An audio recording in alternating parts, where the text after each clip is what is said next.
Hello, and yes, I know according to this, we have two of us in here, myself and one other person. So, hope you're having a good evening. You can at the very least say hello, so I know who's here. uh, I know you might feel more like lurking, but there we go. Hey, ATC. Hey, Mike. Hey, ATC. So yeah, so there's two of us in here right now. So probably wait a few minutes before we get started. Let's see. Laugh out loud. So how'd your day go today, ATC?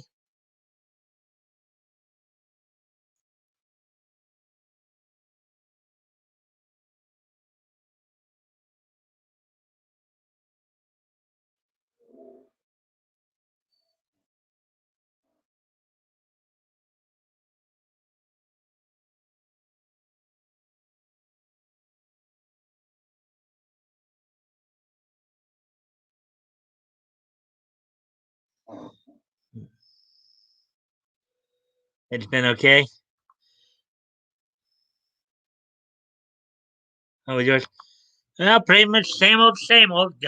Got up this morning. As I was getting myself ready a little bit, was watching some Tune In with Me on Me TV.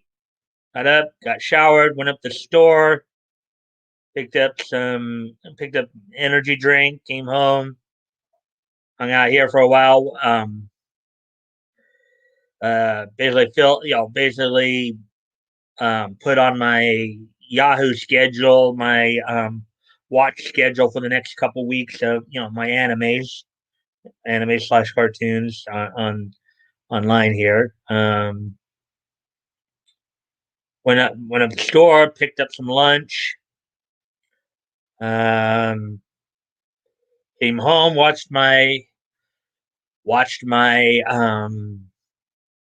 Toonami block, my afternoon block. Um, then of course prepared the live stream, got the news stories together. Um, and as I was sitting around relaxing a little bit, had to look over some stuff in regards to my dad's will and stuff like that, to sign off on some stuff. So for my part, and then had some dinner, and then got here. So that's pretty much. Um,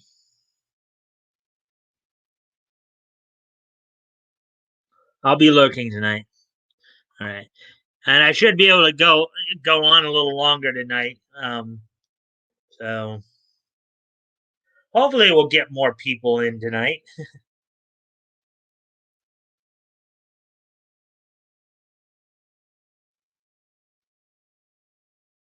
Then go off camera for just a quick moment. Be right back.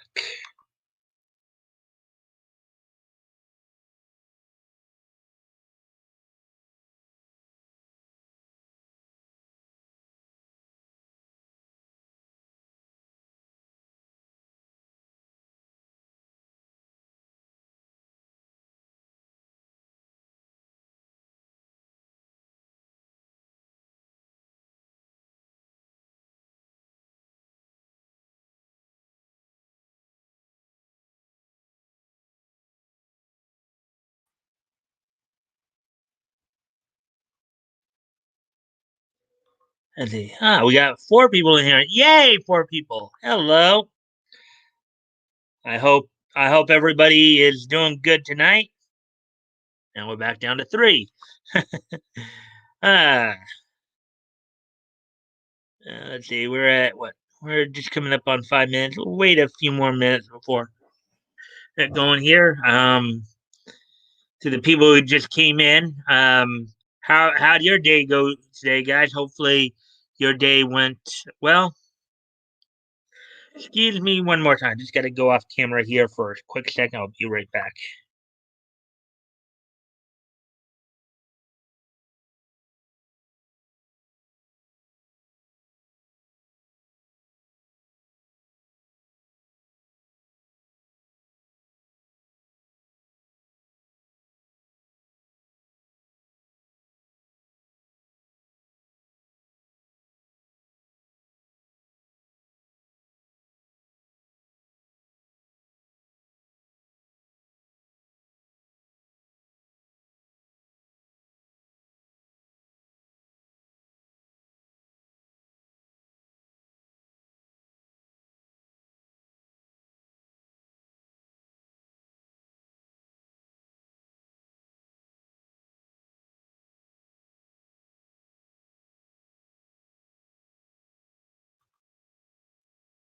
Bat Goat's here. Hey, Bat Goat. Top of the morning. Yeah. Sorry I missed you last night, man. I had to do a shorter stream last night because I had some other stuff to do. So try to catch up with a friend of mine. Um so that's why it wasn't on. And then so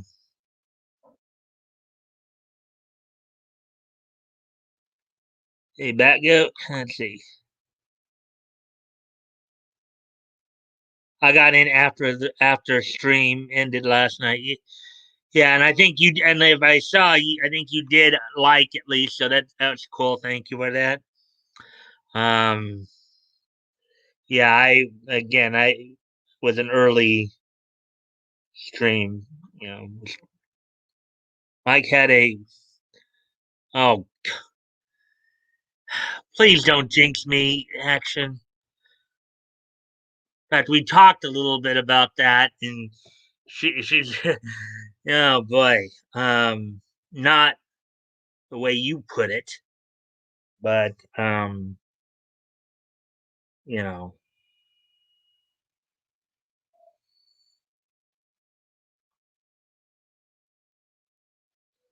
the beer house was crazy last night, so we hung out. Mike is no. Look, we're just friends, okay? We're just friends.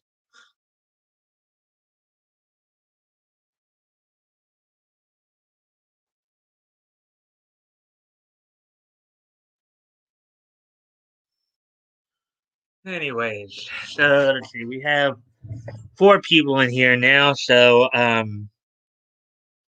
let's see. We're at the 8 minute mark, so I guess I can go ahead and kind of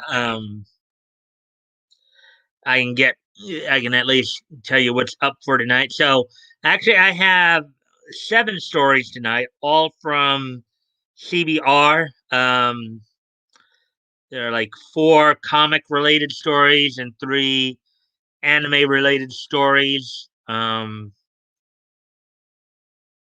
Let's see, including let me just remind. Let's see, Teen Titans Go news in regards to some guest stars, as well as Z2 Comics. Some information on Z2 Comics' newest graphic novel. Let's see, what else did I pick out?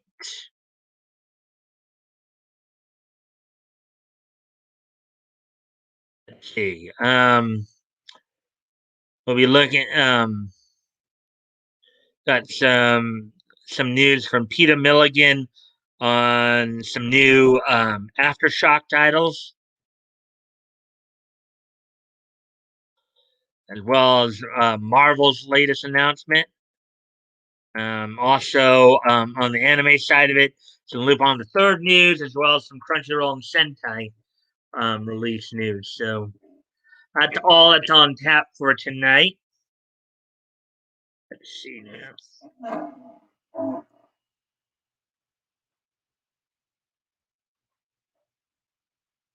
How you doing, Batgoat from ATC? Koima Police just put out an APB on the notorious pimp Walter's AKs. Oh boy, Silky Smooth. Be on the look. Oh brother, laugh out loud. Just kidding, mate. Sean Connery, 14 no's, and a yes is a yes. Okay. Hey, Dave, good to see you, man. Hey, Dave. And now we just got knocked back down to three people viewing again. Oh, boy.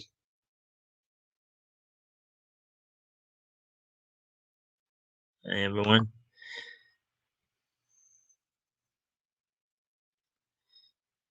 Good.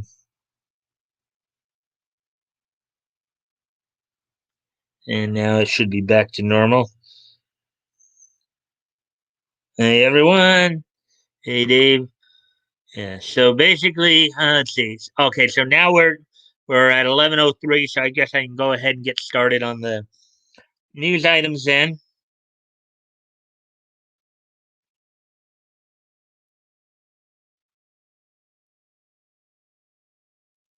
Without any further ado, let's go ahead and get started here.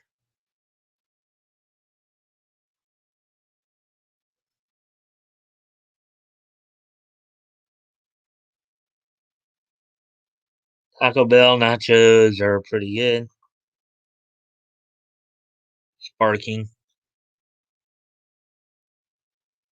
that coat. You know why they call them nacho cheese.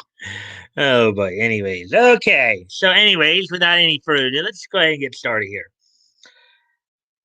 Teen Titans Go to feature Marv Wolfman, George Perez as guest stars. Now, just in case you guys didn't know, Marv Wolfman and George Perez are two legendary comic book um, figures. I guess I think one of them's a writer, one of them's an artist, um, known for doing some work for DC. Um, so here we go. Teen Titans Go will feature new Teen Titans co-creators Marv Wolfman and George Perez as guest stars, with the two providing their own voices. And this, of course, was written by Kelvin Childs. It was from a day ago. So,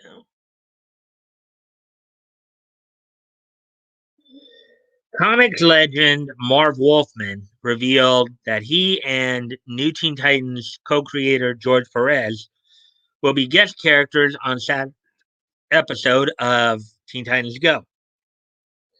Wolfman posted Monday on his Facebook. A number of months ago, in the early days of the pandemic, George Perez and I got calls from the Cartoon Network.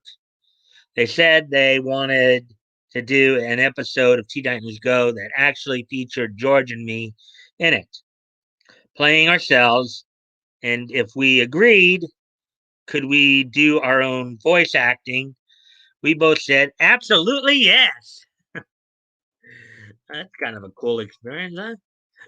Of course, we know that Stan Lee did a lot of that too. You know, he provided his voice as narrator for you know the Spider-Man series. I think in the early '80s, and then um, I think he actually provided for both Spider-Man and Spider-Man and the as Invasion Friends, and he had a guest appearance on the series finale of Spider-Man the animated series in the '90s. So Wolfman said sound equipment was sent to his home, so he didn't have to travel to Burbank to record his lines. George did his voice recordings in Florida, while I did mine in Southern California. We recorded our parts on different days, but somehow it sounds like we were in the same room, Wolfman said.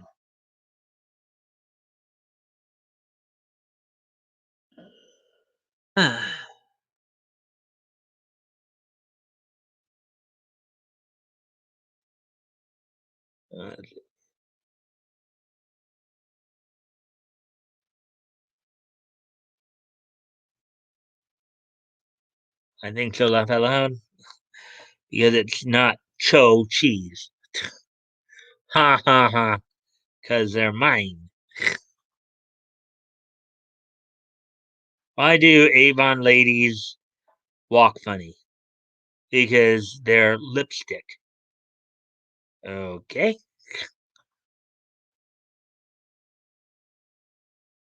Um, cringe self insert.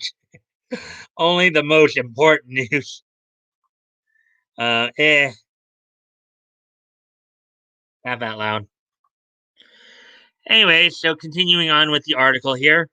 Um, right, and as always, guys, I do appreciate any and all likes and shares. See if we can get some more people in here.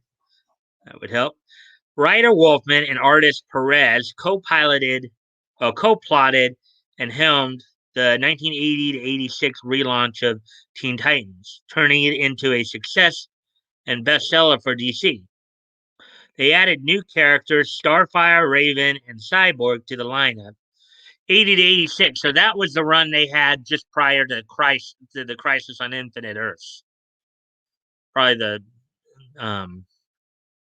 to the lineup of Robin, Wonder Girl, Kid Flash, Edie, and Beast Boy, then renamed Changeling. Um, Teen Titans Go, which debuted in 2013, is a comedic animated version with a lineup of Robin, Starfire, Cyborg, Raven, Beast Boy, and Bumblebee, which of course initially started with the Teen Titans series in mid 2000s. Wolfman said, "I was given the script. No, I didn't write my part. I was just a guy named Marv Wolfman, playing a cartoon character named Marv Wolfman, asking you to accept my bad acting. George has done theater for decades, but I've got the acting chops of chopped meat. But as silly as it was to even think of putting us in the episode, I absolutely loved doing it. I really do love the insanity of Teen Titans Go, and I was thrilled to be on the show. The Marv Wolfman and George Perez episode of Teen Titans Go will air Saturday, May 29th at 9 a.m. Eastern Pacific on Cartoon Network. That's, of course, this Saturday. So there we go. There's that one. Let's see.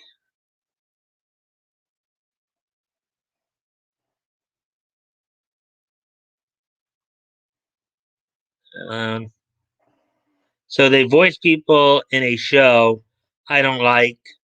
Let them be lame. Again, I'm just providing the news, man. Teen Titans Go was terrible. I know that a lot of people were critical of it because I think the idea of taking kind of the comedic approach, trying to make it more like a Super Friends of modern day, probably, yep, ruined the franchise. If Blonde walks into a bar, be dumb. Wasn't bad, not it wasn't bad, not great, but not bad. When I saw an episode Teen Titans Go, I was like, they did a worse job and are proud, sad. Yeah, the whole idea of failing upward. Funny thing happened to me on the way to chat tonight. Funny how I liked Teen Titans because it was dark.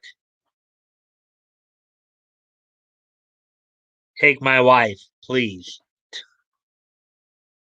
Who's on first? Little Abbott and Costello right there. Teen Titans and dark moments. It was almost a sitcom.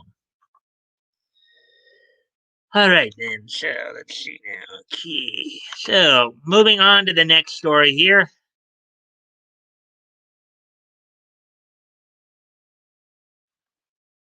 And get to it. We're just there. Here's the next one we're going to look at.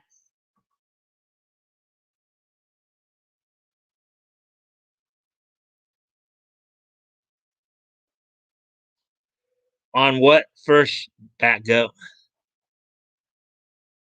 I don't know. Uh, George, unless you really feel like being in a comedic skit, um, I wouldn't continue because what Bad Goat's doing is from an old comedic skit from a pair of comedians called Abbott and Costello. The routine was called Who's on First? He's on second.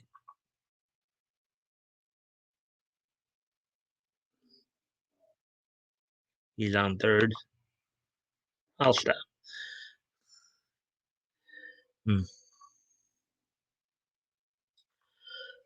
Jason Derulo to launch a dystopian sci fi graphic novel. written by Collier Jennings, published 23 hours ago. Z2 Comics' newest graphic novel, Uzo, focuses on its titular warrior's struggle to survive in a post apocalyptic world based on Jason Derulo's concept. And here's the right there. Z2 Comics is bringing Jason Derulo's passion project to life. The publisher will launch the original graphic novel Uzo in the fall. Uzo, written by Anthony Piper, Trill League, and illustrated by Eric Koda, Generation X, is based on an original idea by Derulo.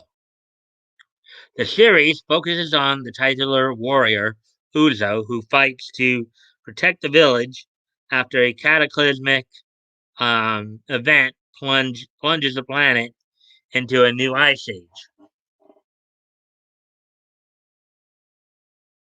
Jason Derulo's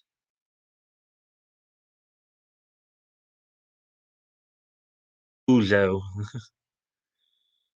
Anthony Piper, and Eric Koda. I've been working on bringing Uzo to life for years, from writing scripts to skits on TikTok. So blessed to have worked with a dream team of creators to bring the best version of Uzo to you, Derulo said in a statement. When I spoke to Jason about his idea, I was excited by his vision to turn his Uzo character into a hero. But even more excited that he was open to exploring dark and emotional themes that I felt were pertinent to the times we live in. Piper added, "We're creating something unprecedented for a Black hero, something that speaks on the responsibility that comes with manhood and being a protector of not only family, but the planet itself. Plus, I know with art by the talented Eric Koda, this story is going to be a visual treat for the reader. This is an epic story with some real powerhouses behind it. I am excited to help bring this world to life," Koda added. Z2 Comics is well known for its collaboration with musical artists, um, bringing their ideas to life in the form of graphic novels.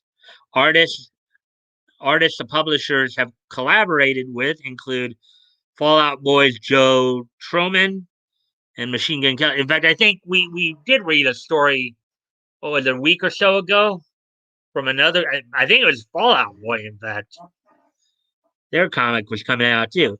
In addition to the standard edition hardcover, Uzo will also have deluxe and platinum editions.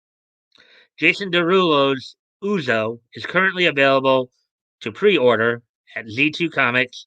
Will go on sale on October 31st, 2021. Oh, there we go. There's that one.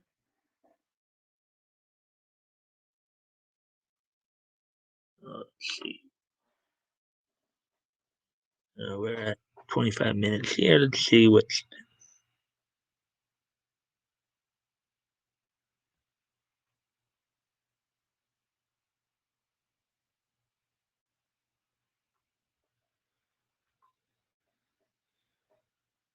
No, what's on second? Yeah, my bad. I didn't know it's third. Certainly. Or I don't know. Laugh out loud. Okay, laugh out loud. I thought he was asking who was on his wife first. Boy. Okay, yeah. That would put the routine in a quite a new light. Stop calling me Shirley. Uh, whose wife comes to pick up the check? Laugh out loud. Uzo, like the licorice flavor Italian booze. Ew. Wait, I think that's Ozo. Yeah. Well, no, I guess it's a character that this guy named Jason Derulo created, and now Z2 is making the character he created into a comic book. That's what it is. Sounds delicious. Hmm.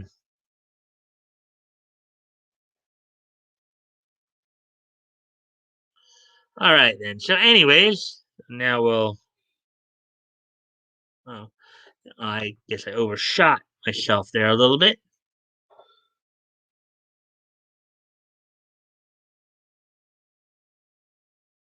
We just read that one.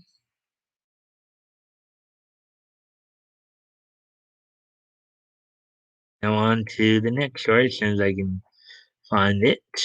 Here we go. Here's the next story here.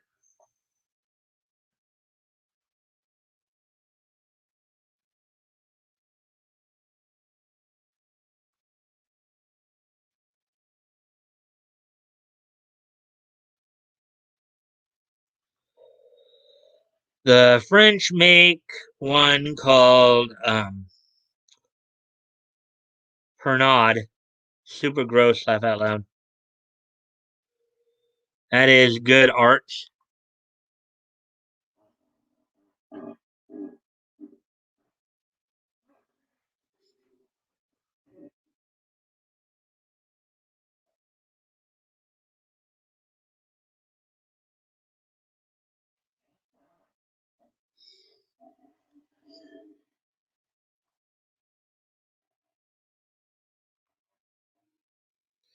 Peter Milligan double downs on horror at Aftershock Comics. Story written by Sam Stone, published 10 hours ago. Comic book creator Peter Milligan discusses imbuing psychedelia and horror in his new Aftershock titles, God of Tremors and Out of Body. Psychedelia. Some of us older folks would know what psychedelia is. Now, it was still a little before my time, but throughout 2021, Aftershock Comics is expanding its publishing line and will debut two new titles from acclaimed comic creator Peter Milligan. In June, Milligan teams up with artist Inaki Miranda on the psychedelic comic series Out of Body. In August, Milligan teams up with artist Piotr Kowalski for the Victorian horror oversized special one shot God of Tremors.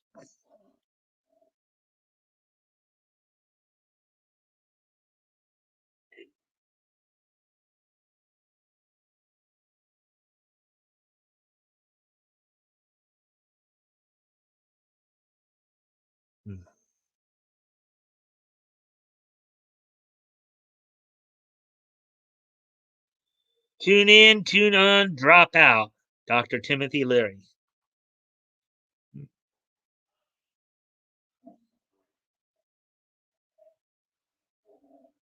In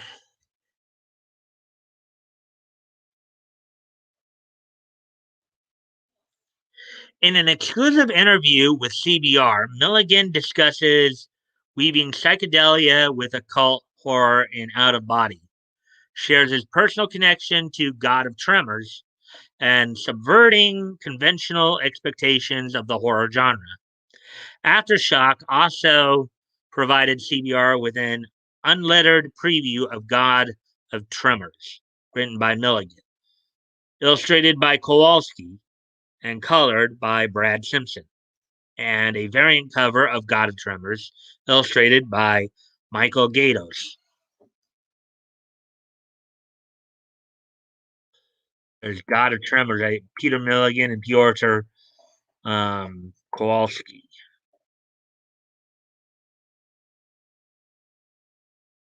So here's the first question from CBR.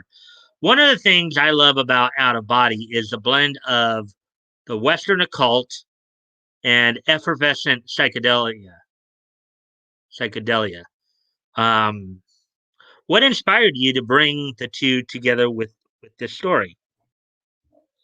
And then Milligan's response here is, it seemed to flow naturally from the story and from the predicament of the hero Dan Collins. To the best of my memory, I've never died or had a near-death experience before, so what I portray in How to Body are a combination of what I've read and my imagination. Coupled with this, I'm interested in the modern use of psychedelics.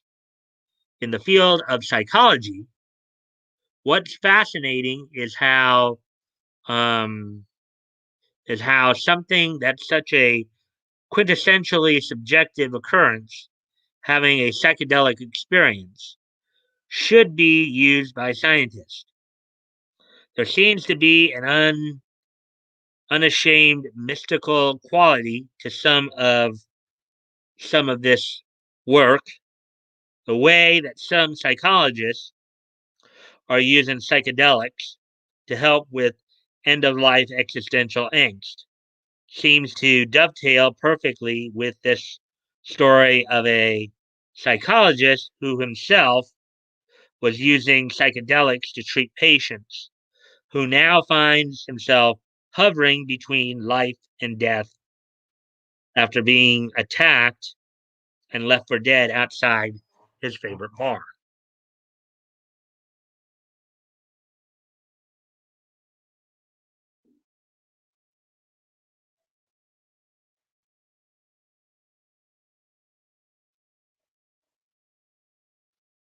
If Hip Lovecraft did more drugs, don't take the brown acid. The brown acid is bad. Uh, I took acid once, not my bag. I was in college years ago. Not sure what happened there.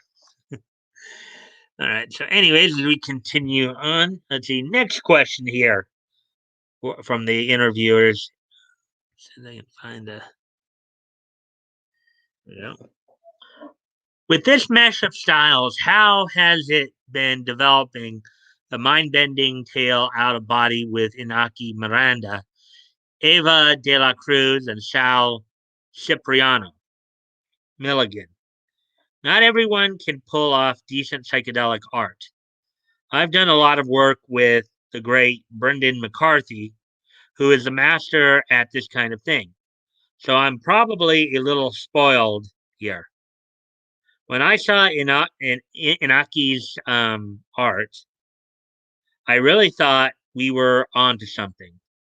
The idea is not to just churn out the old moth-eaten images, but to try to come up with a particular look that's right for your story. When I saw Ava's colors, I knew I was working with a psychedelic marriage made in heaven. The trick, of course, is to know when to pull it back to make sure this isn't trippiness for trippiness sake, and to make sure characterization is always paramount. Which is true. I mean, sometimes you can get so into something that you can. Sometimes you just seem like you're just throwing stuff in just to throw stuff in. So I think that's what he's saying there. Um, Next question. With God of Tremors, you're delving into confining societal expectations in the face of Gothic horror. How has it been playing with those tropes and subverting them for this story? Milligan. A lot of people don't know much about epilepsy, how it feels to have your life changed by it, what it's like to have a seizure. So, in writing a story where a central strand is a young man who developed this strange condition called epilepsy, it can be useful to tell it within a recognizable framework of a particular genre. In this case, a kind of Victorian Gothic horror story, the whole idea of working with the genre is that you can play with the expectations. You can, as you say, subvert the tropes I see in God of Tremors, coming from a line of British horror stories. And you might call folk horror, from the stories of M.R. James down to Hammer and the Wicker Man, the sense that there is something older, pagan, and dangerous lurking beyond well manicured lawns of polite society. Da da da da. There's the there's kind of the it's one of the covers.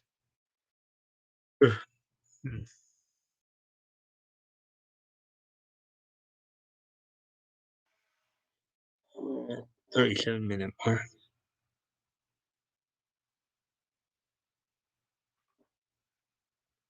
All right, wait. I'm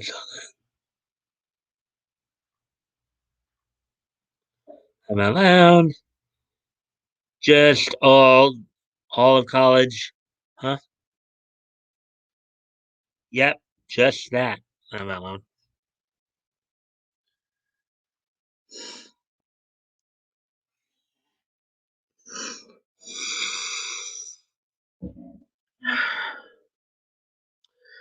How has it been working with Piotr Kowalski, Brad Simpson, and Simon Boland to envision the sinister stakes for God of Tremors? Milliken with his response. Piotr's enthusiasm is terrific and his research phenomenal. You really feel as though you're getting a glimpse into this Victorian world. Also, there's something about his highly wrought style, something nervy and overripe that perfectly captures the stultifying world that our hero finds himself in. Brad's colors increase the sense of claustrophobia and menace. Simon, as usual, brings a no nonsense clarity. That's what I like. Ambiguity and complexity should come in the writing and the art, not the lettering.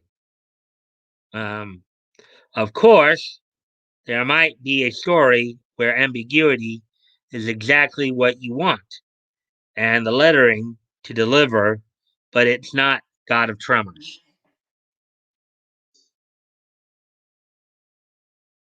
Excuse me, I'm only going to go off camera here for a quick sec. I'll be right back.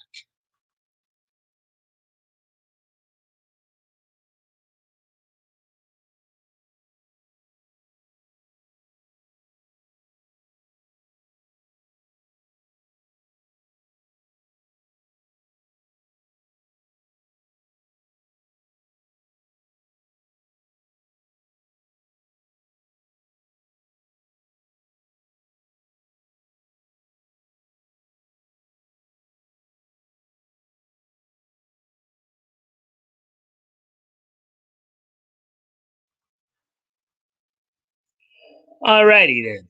So let's see.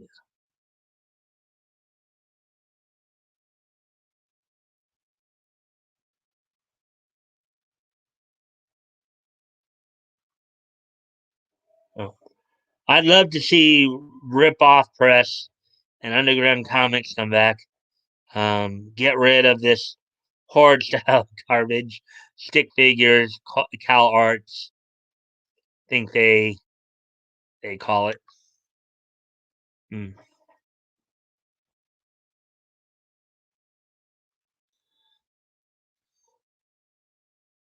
All right, so continuing on with the article here. You've described God of Tremors as especially coming from a personal place for you. I was wondering if you could elaborate on that. Milligan. I have epilepsy. For a while, I wanted to write a story about a young man who develops this and who finds something through which he channels his feelings. Something that becomes a kind of god of epilepsy. For a while, the story wasn't quite hanging together. My seizures have been well controlled for a few years. Last year, for reasons I won't go into here, my neurologist tweaked my medication a little. 6 weeks later, I had a nasty seizure.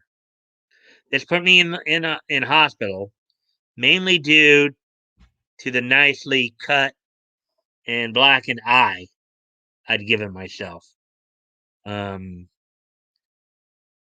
a few weeks later, I had another seizure. An ambulance was called, but I didn't go to the hospital. It was during a time that the story of the young man and his weird god of epilepsy came sharply into focus. Hmm. Wow, that's kind of an interesting twist there. Talk about taking your personal experiences and putting them into your artwork, huh? That's quite a tale there. As someone that has been crafting effective supernatural horror in comic book medium, be it your own work or with licensed characters like John Constantine, what is it that keeps you inspired and returning to the genre and its storytelling sensibilities? Milligan. It's all about the story and what's the best way to explore it and its themes. The occult, supernatural, and horror are, for me, the best ways of telling the stories of Out of Body and God of Tremors.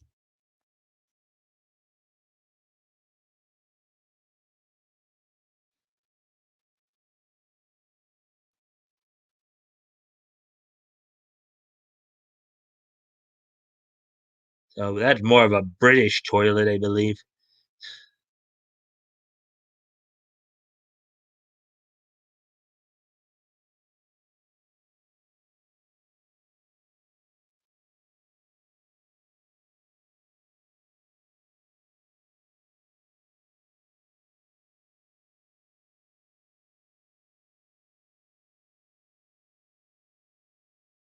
Yeah, I guess it's some more artwork from the book.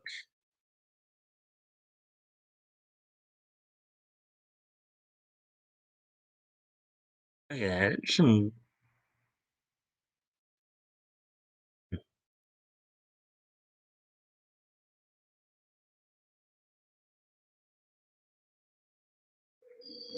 written by Peter Milligan, illustrated by Inaki Miranda, colored by Ava De La Cruz.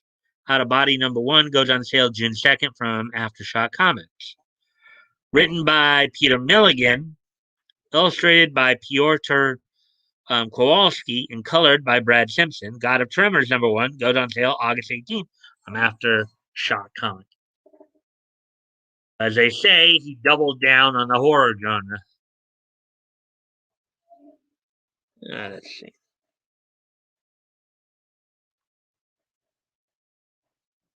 Freak Brothers, Dope and Dan, Zap Comics, Hitty Down, Pig, Bring 'em all back. Yeah, from some of the research I did, a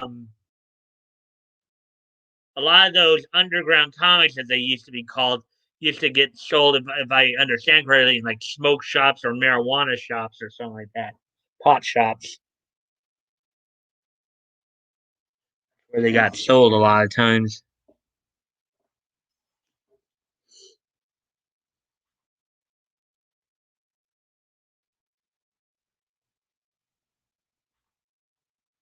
Anyways, so as we move on to the next story.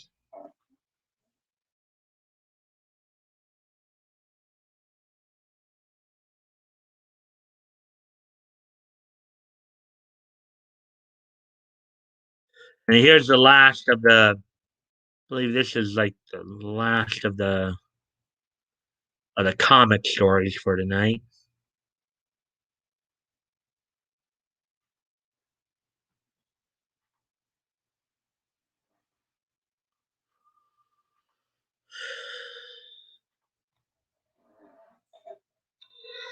Marvel announces new Star Wars: The High Republic series by Collier Jennings, published 9 hours ago.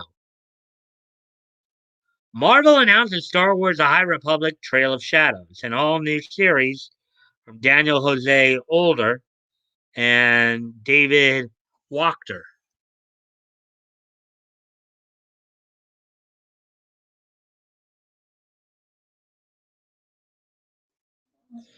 A new Star Wars: The High Republic comic book series will explore a mystery that's plagued the second wave of books. Star Wars, um, The High Republic Trail of Shadows by Daniel Jose Older and David Wachter follows Jedi Knight Emmerich Kaftor and private detective Sion Holt as they investigate a mystery that has ties to the Jedi Order. Um, the series will also touch upon events that happened at the Republic Fair, which will be integral to the second wave of High Republic novels, um, such as Cavan Scott's The Rising Storm.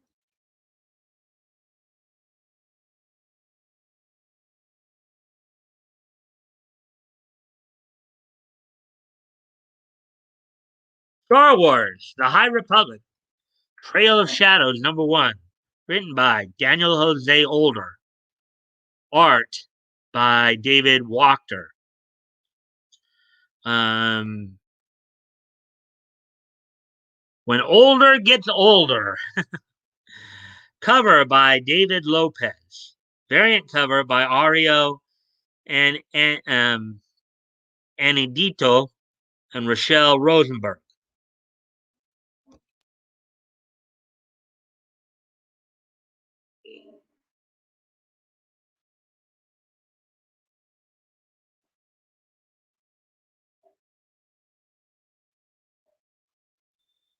Let's see. There are so many weird and terrifying threads to unravel here, and David Walker's excellent art fits the mood, urgency, and depth of this story perfectly. Older told StarWars.com, I am beyond excited to be working on this thrilling, creepy, and delightful story. Older also noted that Trail of Shadows fuses his lifelong love of noir stories in the Star Wars universe. We're exploring a new corner of the High Republic with the Trail of Shadows, in which we get to see another side of the Jedi and the Republic. Lucasfilm publishing creative director Michael Siegling added, comparing Emmerich and Sion's interactions to Mulder and Scully from the X Files. Star Wars: The High Republic Trail of Shadows #1 by Daniel Jose Older and David Wachter goes on sale in October from Marvel Comics. There we go. So that's all for the comic stories. Um,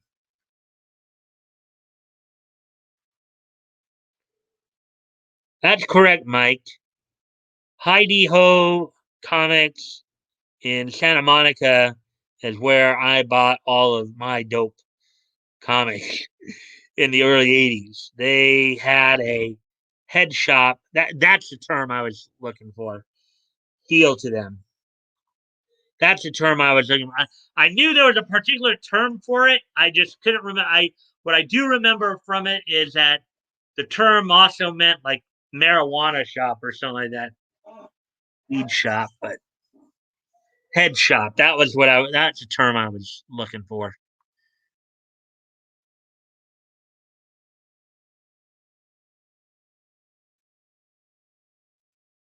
So, anyways, now, oops, I didn't want that. Getting going on to the anime stories I selected for tonight. Uh, Quite a few release, three pretty much release stories we're gonna go through here. 51 minutes. We're doing pretty well on time. Here's the first of the anime stories that I'm gonna go through tonight. Lupin the Third Part 6 releases a surprise teaser trailer. Written by Ruben Baron, published 1 day ago. Now, mind you, it's saying 1 day ago, but when I looked it up, it was still within the day. That's why. So, um, TMS Entertainment's new series Lupin the Third, Part 6, will premiere this October to commemorate the anime franchise's 50th anniversary. Lupin the Third, of course, started all the way back in 1971. You know, it's kind of fun, because I know some, like, I more recently watched some of the earlier Lupin cartoons, or I'm sorry, Lupin animes. I know some of you probably watched them throughout, like, during the heyday of, like, Cartoon Network's Adult Swim and or Toonami. Um, but I more recently watched them within the past year. That 70s animation from back then looked pretty good for the time. Um, so, anyways, as we get into this, TMS Entertainment has a net. Well, let me see. Did I read the previous? Oh yeah, did that. Okay. TMS Entertainment has announced Lupin the Third Part 6 will premiere this October to commemorate the anime franchise's 50th anniversary. The announcement came with a 17-second teaser video, a fast montage of disguises being ripped off, time bombs counting down, shootouts in the streets, and big reveal of the titular gentleman thief in his green jacket from the original 1971 anime. The captions ask, is he a villain or a hero? Lupin seems to be responding to this question when he says, you've got to be kidding me. And I can hear Tony Oliver in my head right now. For those of you who don't know who I'm talking about, Tony Oliver, um, for the most part, provided Lupin's Third during many of the earlier dubs of Lupin the Third. So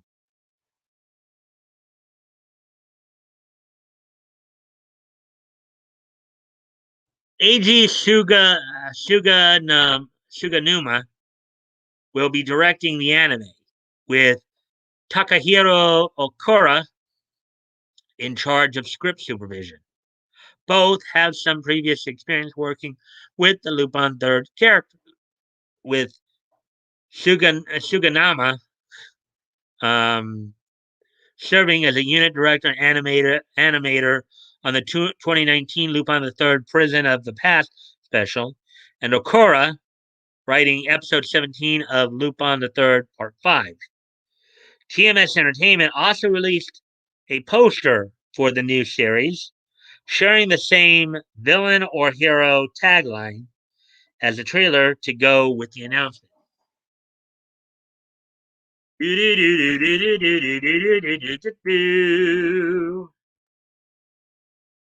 He's even got the look there of, you kidding me, right? Look at that look.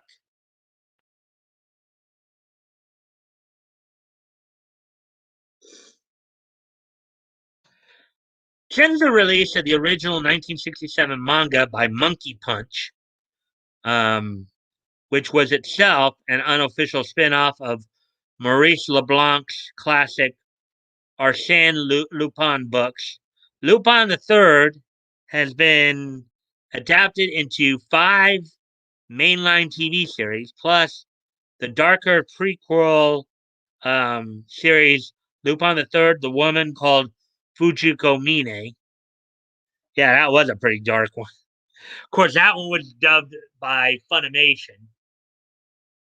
I think the only person, well, yeah, it was a total recast by Funimation because actually I think Michelle Ruff did reprise the role of Fujiko in that. So as well as 7 theatrical films and numerous OVAs and television specials. The most recent movie, the CG animated Lupin the Third, the First, will be returning to theaters on August 29th and 31st. Lupin the Third, Part 6, will premiere this October.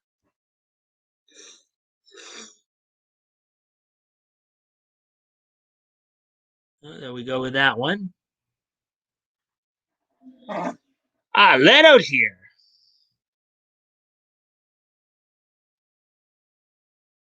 Yeah, I love Lupin. I think Lupin and Speed Race are 60s for their origin. Um, well, I think the manga. Okay. Yeah, what they just said there in the article was the manga for Lupin came out in '67, but the first anime actually premiered back in 1971, I believe, either 71 or 72 was when the anime originally. As for Speed Racer, that was I know that was in the '60s. Hey, Mike, Toys back up, and hey, Dave, how are y'all? All right, hey, Leto, welcome to the stream. Glad you're here. As always, guys, I do appreciate any and all likes and shares. That helps get the algorithm up, and hopefully we can get some more people in here. Good to see everybody tonight. Time to start the party. Yeah, party all the time, party all the time, party all the time.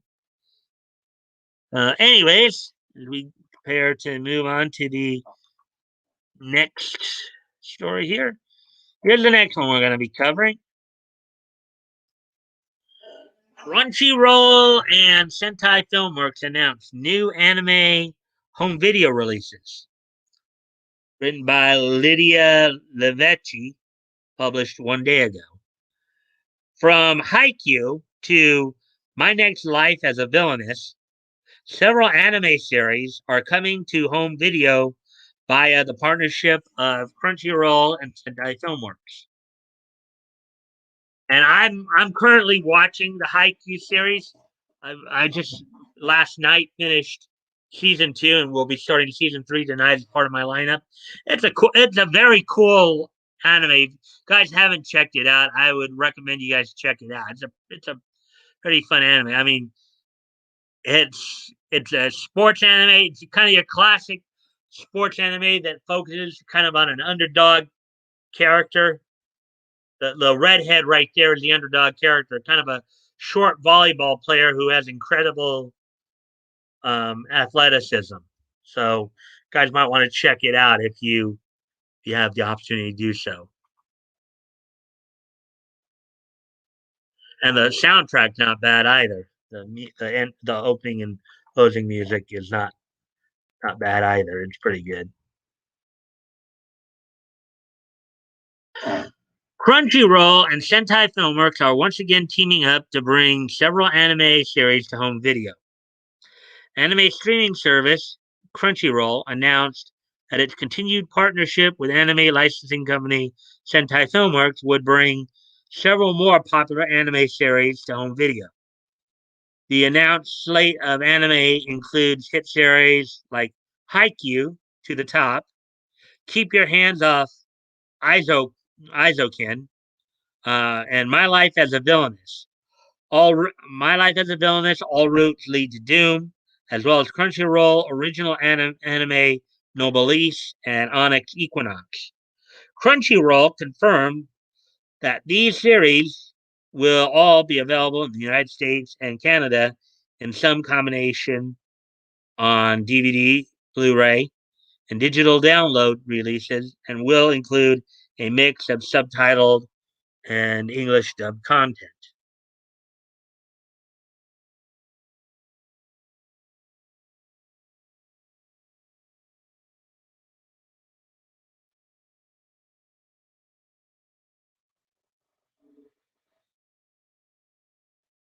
I'm rewatching Bobby's World right now.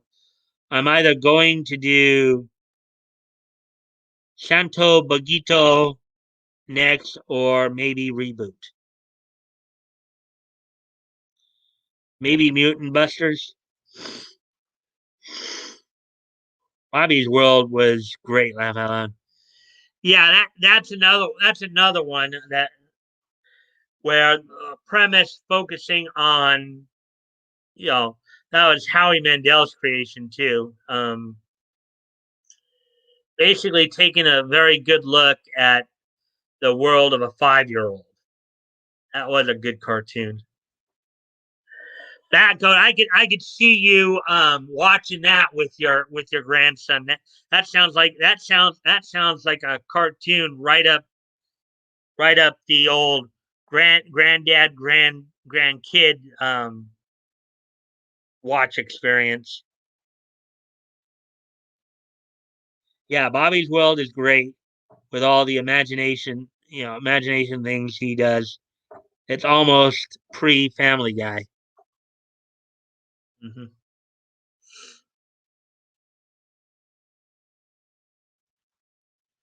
Yeah, just without the adult humor though. That again, that's what makes it so neat.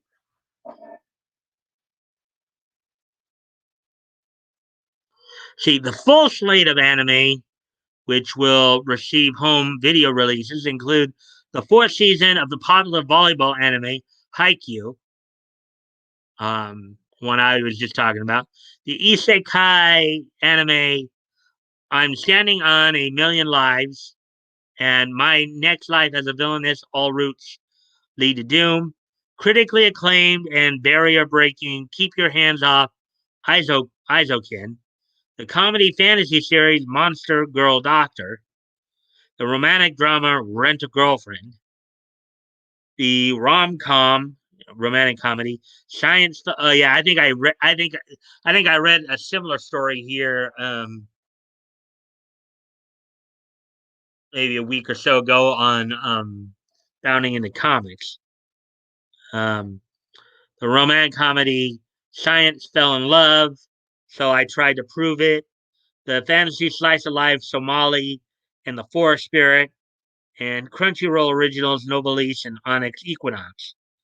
Yeah, that's right. Because I did read a similar story on Bounding into Comics. So the comedy fantasy series Welcome to Demon School Iruma Kun, which recently received an English dub from Crunchyroll for its second season, will also receive a home video release. Co-produced by Webtoon and Crunchyroll, and based on a South Korean manhwa. Manhwa is basically the Korean manga, basically, or manhwa.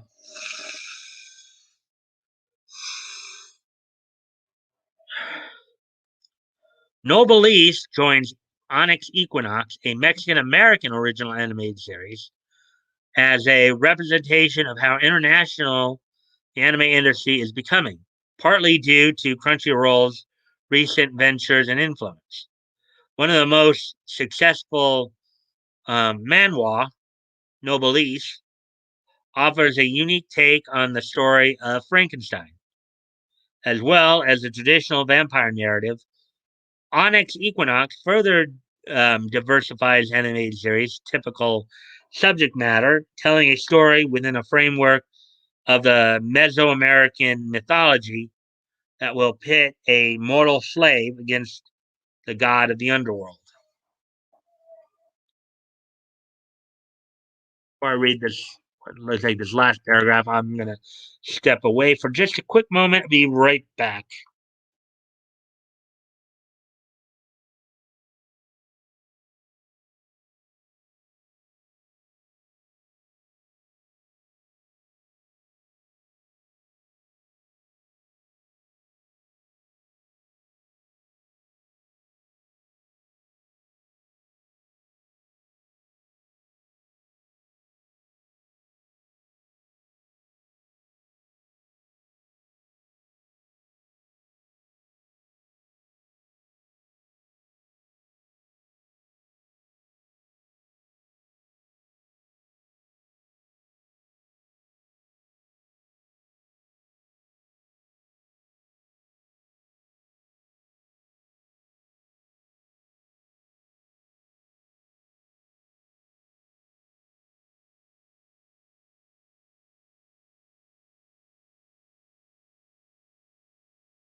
Alrighty, I'm back. Let's see.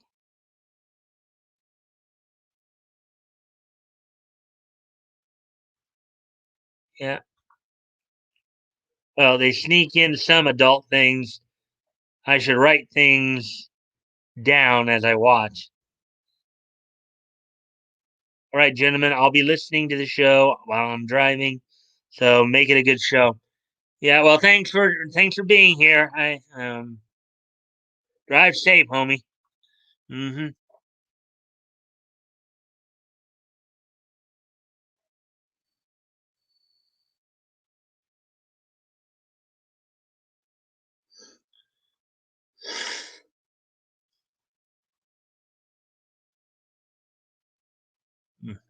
Hold on a sec. I'll be right back.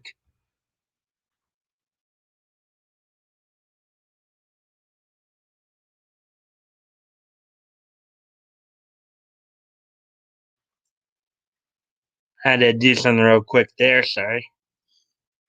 Back now, though.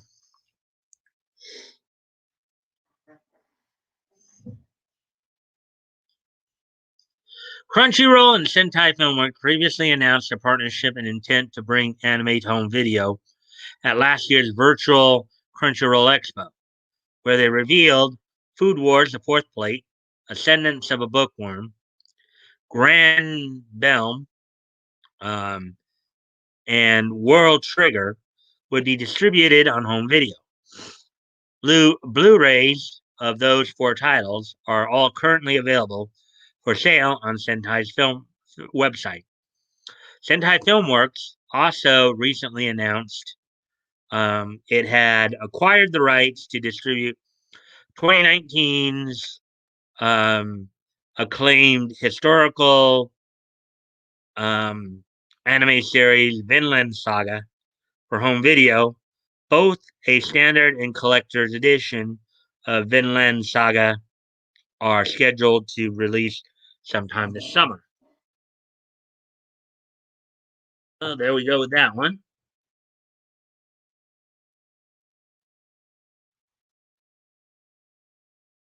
Got one more.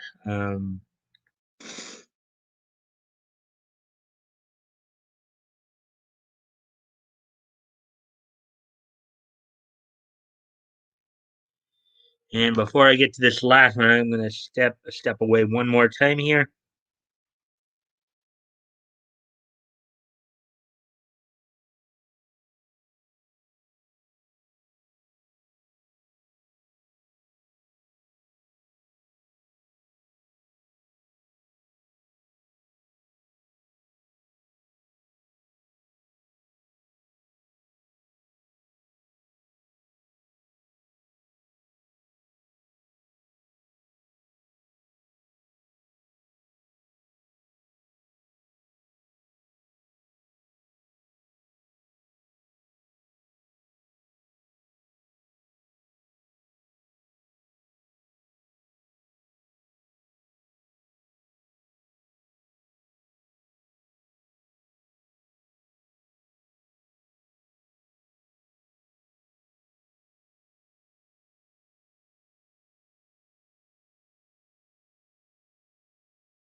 All right. So, anyways, on to the last story here. We're an hour and 12, coming on an hour 13. So I think guess we made for 7 stories. We made some pretty good time here. Crunchyroll announces spring 2021 English dub cast launch dates. So here we go. Crunchyroll, by the way, article by Lydia Levecchi, published 12 hours ago. Crunchyroll reveals English voice cast and release dates of 5 animes, including critical success to Your Eternity, Popular Mecha Series 86. Sorry, guys, I gotta step away one more time here.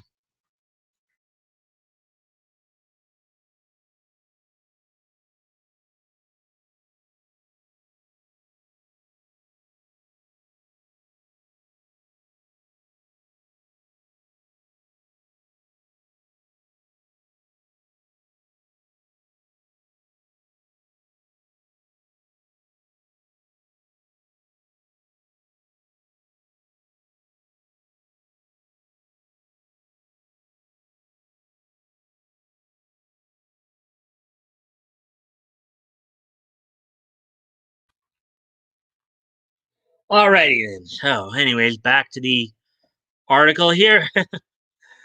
uh, in April, Crunchyroll announced it would be dubbing a few of the most popular anime from the spring season into English, German, Portuguese, Spanish, and French. Now, the streaming service has announced the main cast release dates release dates for its English dubs. Popular anime 86, Tokyo Revengers, um, To Your Eternity, and I've been killing slimes for 300 years will receive entirely new dubs, while Isekai series So I'm a Spider, So What, and fantasy comedy Welcome to Demon School Iruma Kun will continue their previous dubs.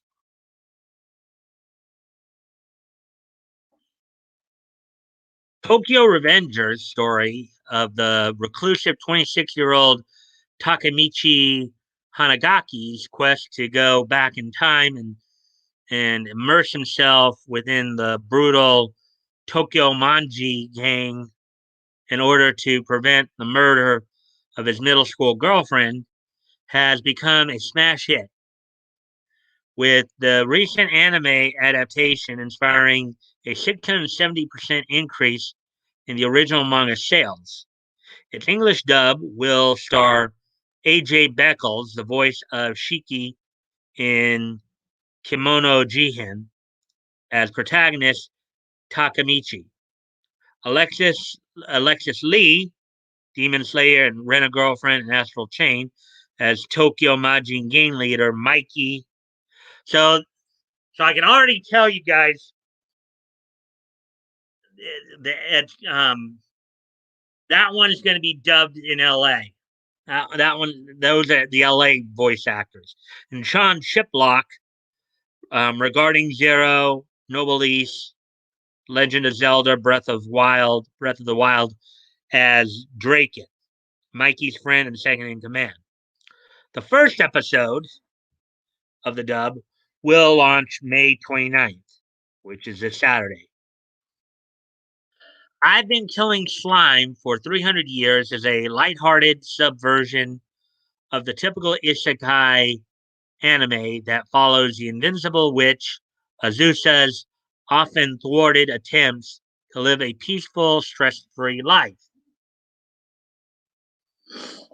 Skylar Davenport, Final Fantasy VI Remake, Final Fantasy Dissidia, Luck and Logic will assume the role of Azusa, and Rochelle Heger, Little Witch Academia, and Fire Emblem Heroes, Xanthi Hyun, Fire Emblem Three Houses, Kuroko's Basketball, Persona 5, Lizzie Freeman, Rent a Girlfriend, Sword Art Online, um, Alicization, JoJo's Bizarre Adventure, Golden Wind, and Susie Young, Grisea, Phantom Trigger, the animation, the Irregular at Magic High School, Visitor Arc. Will play supporting characters Leica, Laika, Hikara, Falfa, and Shalsha, respectively. And again, I think these voice actresses are also based out here in Southern California, I believe. I've been killing slimes for 300 years. Dub will also premiere May 29th, or this Saturday, 2 days from now. Perhaps the most critically acclaimed anime this spring season, To Your Eternity, tells the story of an alien being nicknamed Fushi, who possesses the ability to assume the form of any object or being on Earth. Newcomers Jacob Hopkins, The Amazing World of Gumball, most likely, again, LA doing the dubbing here, and Cora Yee, Smite, will voice Fushi and the ominous Beholder. The English dub for To Your Eternity will debut on May 31st. So thus far, a lot of the English dubbing is being done here, I believe, done out here in LA. So that's kind of interesting. Yet another mecha series with music composed by legendary anime composer Hiroyuki Sawano, 86, has distinguished itself 8686 has distinguished itself as a faithful adaptation of the award-winning light novel of the anonymous Asato Asato. The series depicts a futuristic war fought between the fictional Republic of San Mongolia and the Jihadian Empire, in which soldiers have been replaced by drones and tanks piloted by a marginalized race of people, known only as the 86. Billy Kamens, JoJo's Bizarre Adventure, Diamond is Unbreakable, Fire Emblem, Three Houses, The Rising of the Shield Hero.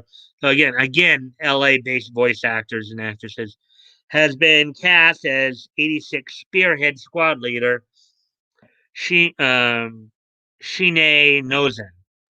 And I've been killing slimes for 300 years. Susie Young will play Major Vladilena Milic, a 16-year-old military prodigy in the Republic of San Mongolia. Jonah Scott of Beastars and The Legend of Heroes, Trials of Cold, Steel 3, Marine Price, Sword Art Online Alicization, Fire Emblem Heroes, Erica Mendez, Hunter x Hunter. In Hunter x Hunter, she plays Gon. Erica Mendez is Gon.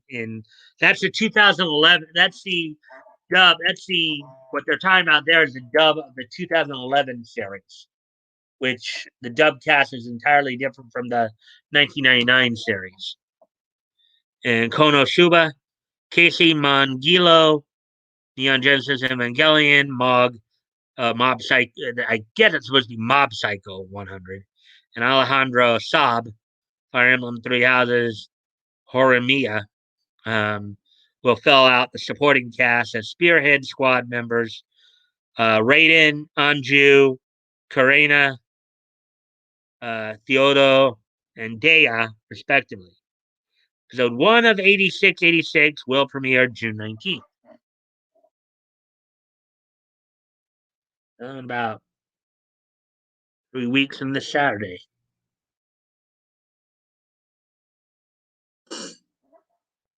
While the release date for the English dub of So I'm a Spider, So What, next season has yet to be announced, the English dub for the second season of Welcome to Demon School Iruma-kun will arrive on June 12th. The second season will see Laura Stahl from Genshin Impact and The Promised Neverland reprised her role as Aruma. Billy Clements and Kaylee Mills regarding Zero, Sword Art Online Analyzation, also return as Modius and Clara. So basically, it's the newer, some of the newest of the VA talents from out here in Southern California that's involved in these series. So there you go. So that's the last of the main. That's the last of the main stories tonight.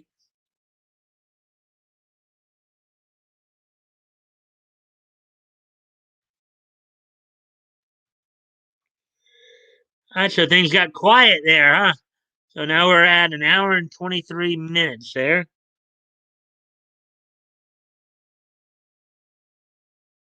So yeah,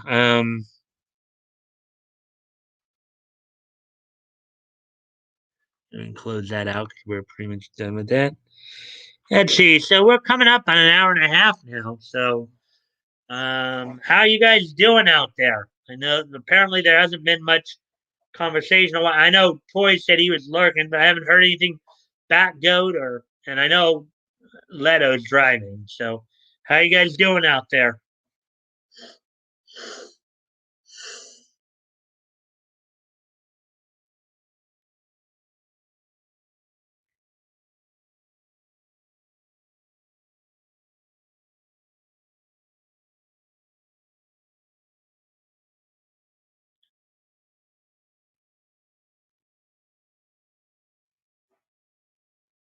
Hmm.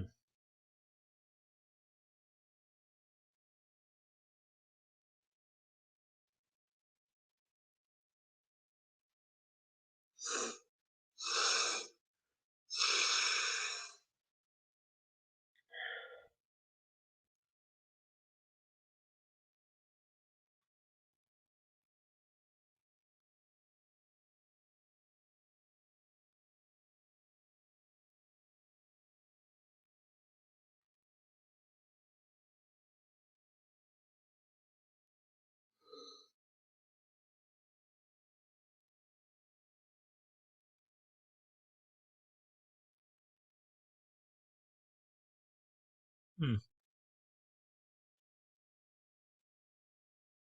Yeah, things are pretty quiet right now. They're watching right now.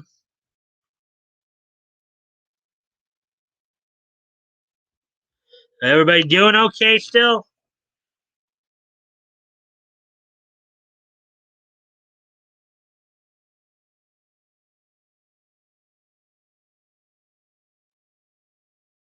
Right. Well, if there's unless there's anything anybody wants to add to the conversation or anything like that, guess it might be a good time to start wrapping things up a bit. Maybe getting ready for if you guys are ready for this day in each history, plus some last announcements before we head out. So, are you guys ready for this day in each history?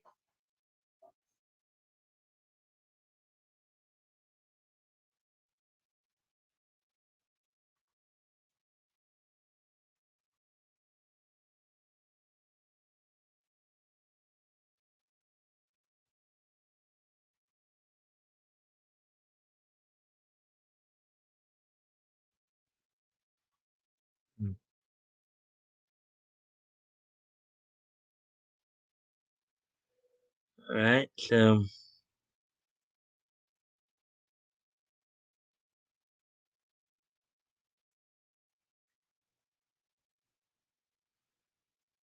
you guys ready for this day in each history?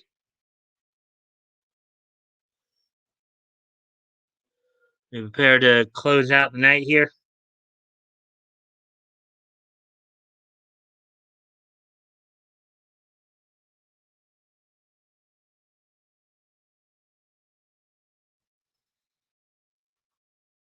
Nietzsche. All right.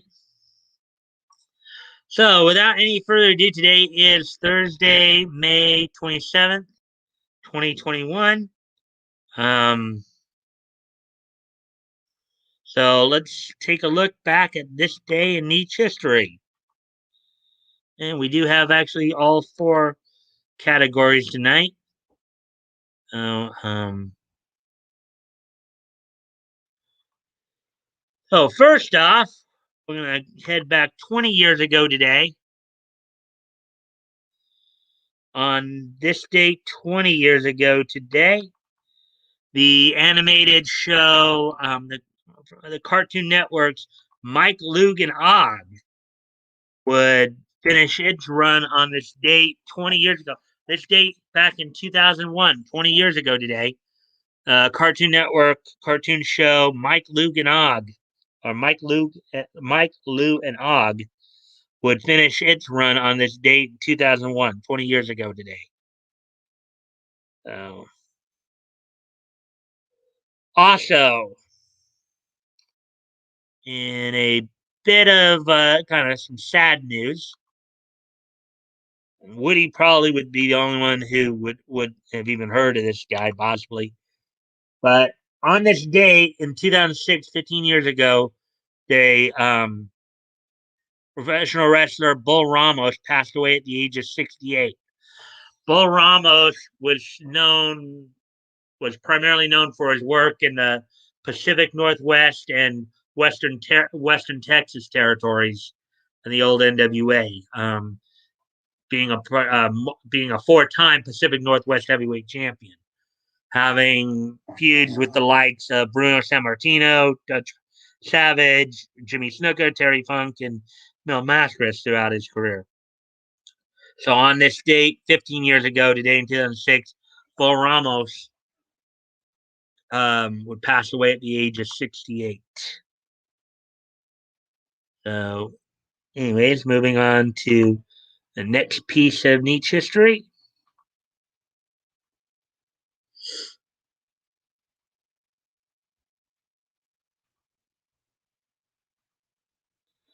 On this date, 6 years ago today, the year 2015, the 120th issue of Invincible from Image Comics went on sale on this date. So, on this date in 2015, 6 years ago today, Invincible issue number 120 of Invincible went on sale on this date from Image Comics.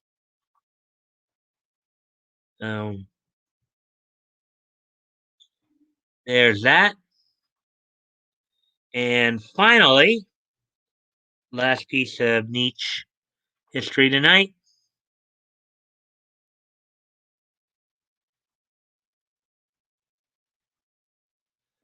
On this date, 5 years ago today, in 2016, Madhouse's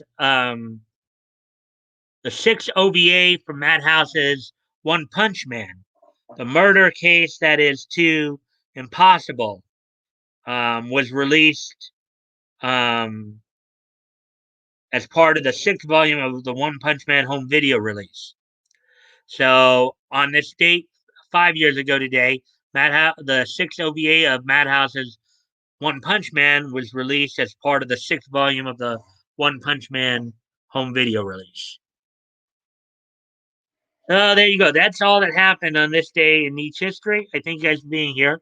Um, Tomorrow night, of course, we'll be going back and looking back to October 1937. Tomorrow, talking about the books that went on sale from David McKay Publications and Eastern Color. We'll be going through Famous Funnies number 40. We're doing some summary work from um, King Comics number 20 um, as well.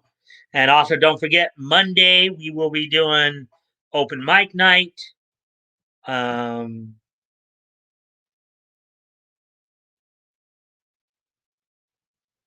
so, um, so with that, guys, I thank you guys for being here. Backout, I will message you tomorrow with the StreamYard link. Um, Hopefully, as always, you can try to be a little early so you can just do some prep and stuff like that. Anyways, guys, I thank you all for being here tonight. I appreciate you hanging out with me and going through some neat news, and I will see you all tomorrow. Bye.